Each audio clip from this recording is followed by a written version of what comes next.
répète, 74 millions de votes. C'est plus que n'importe quel ticket présidentiel dans l'histoire des États-Unis d'Amérique. Et le décompte est encore en cours.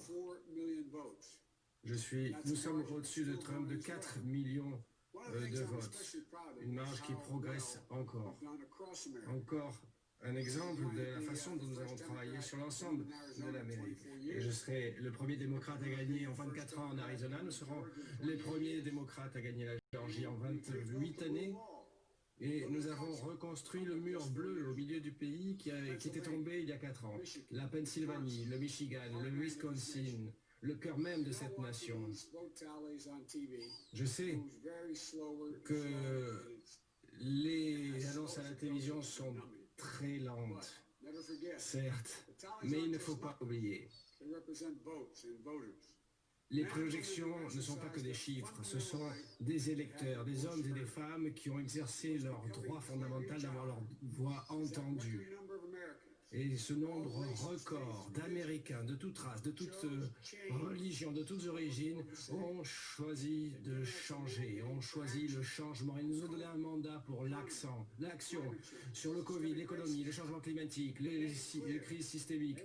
Et ils ont dit clairement que le pays qu'ils veulent que le pays se rassemble et non pas continue de se diviser. Le peuple a parlé.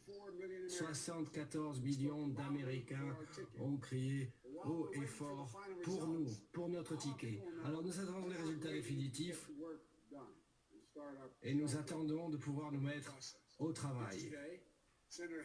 Hier, la sénatrice Harris et moi-même avons rencontré des groupes d'experts de la santé publique et de la crise économique que ce pays doit affronter. La pandémie, comme vous le savez également, empire dans le pays. Les cas de contamination journalière explosent.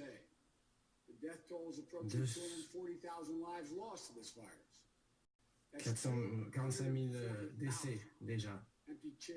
230 000 chaises vides sur l'ensemble des États-Unis d'Amérique.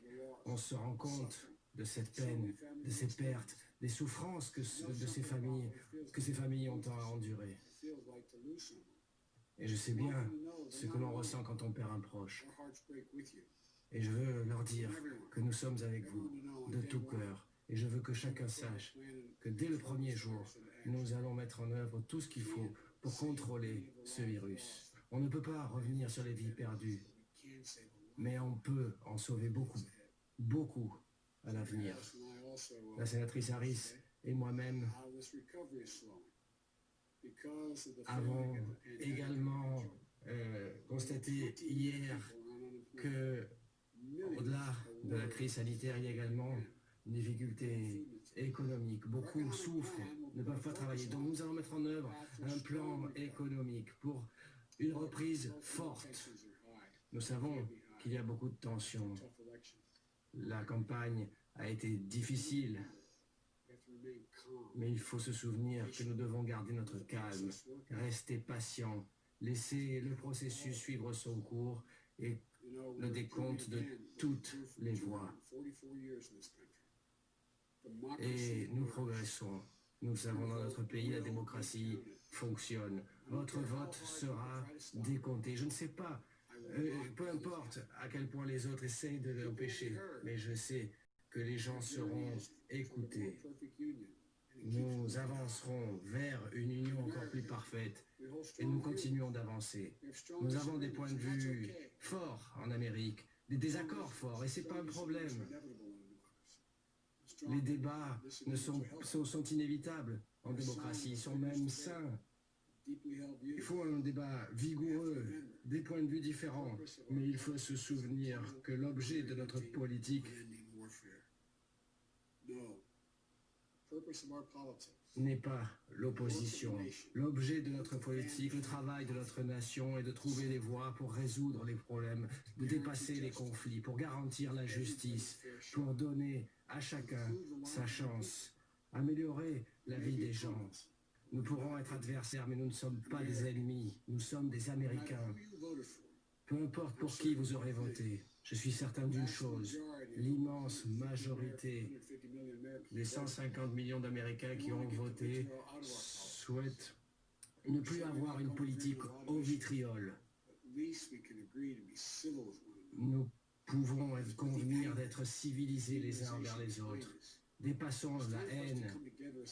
Rassemblons-nous comme une nation pour soigner cette nation. Ça ne va pas être facile, mais il nous faut essayer. Et ma responsabilité en tant que président sera de représenter l'ensemble de la nation. Et je souhaite que vous sachiez que je travaillerai aussi dur pour ceux qui ont voté contre moi que pour ceux qui ont voté pour moi. C'est ça le poste. C'est ça le poste. Ça s'appelle le devoir de prendre soin de l'ensemble des Américains.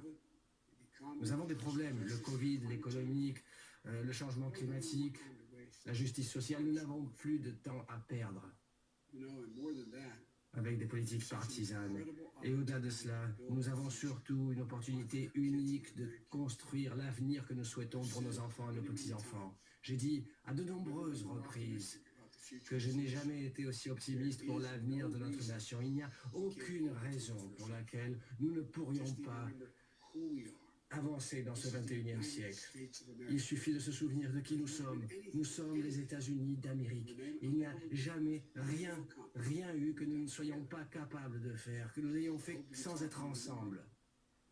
J'espère pouvoir reprendre la parole demain pour vous remercier.